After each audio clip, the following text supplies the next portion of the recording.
Daily Manna from the Torah by Dr. Ketriel Blad. Shalom friends, and welcome to the sixth Aliyah of Parashat Mishpatim, Decrees.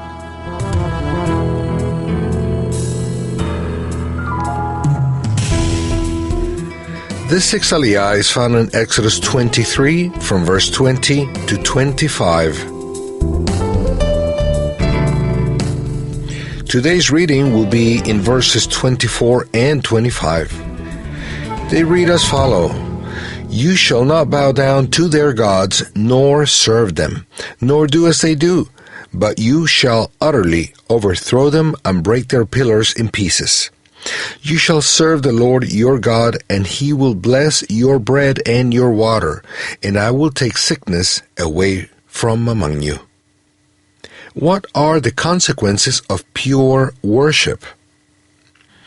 The Eternal forbids us not only to bow down to pagan gods, but also to serve them. There is a very close relationship between these two words, worship or bow down, in Hebrew hishtahava, and serve, in Hebrew avad. One thing leads to the other. Worship leads to service.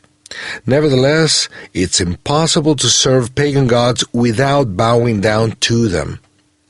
Many pagan practices are intertwined in all the cultures of the world, including the Jewish one, and many times we follow them by force of habit without knowing their reasons or origins. When we follow pagan customs, in a way, we serve pagan gods. Let's be careful and check our behavior.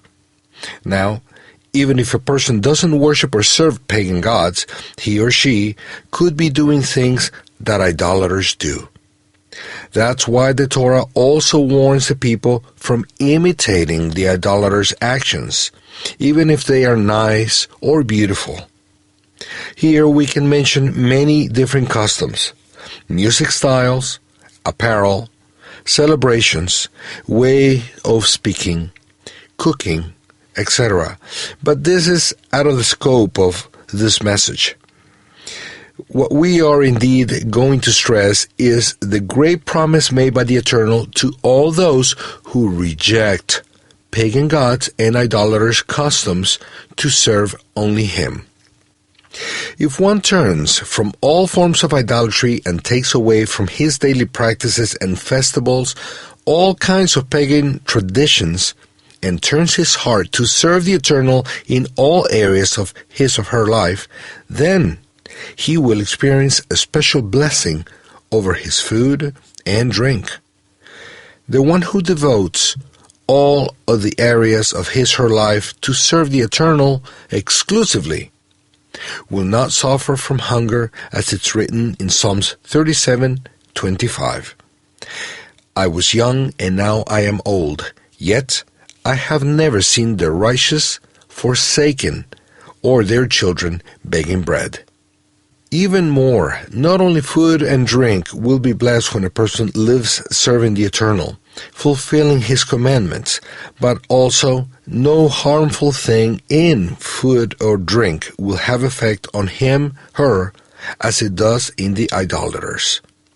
Hashem promises to take away sickness from among a people who keep from idolatry and its customs, to devote themselves solely to Him. Take into account that the promise doesn't say that sickness cannot come.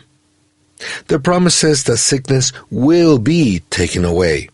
So, don't be discouraged if you've been attacked by a disease. The important thing is to reject it and fight it with all the weapons that the Eternal has given us, including a life of prayer and study of the Torah, obedience, a healthy diet, exercise, medicine, healthy relationships, joy, and etc. May the Eternal give you total health, both in body and soul, through Yeshua, who shed His blood to sanctify His people and confirm all the Eternal's promises. Shalom.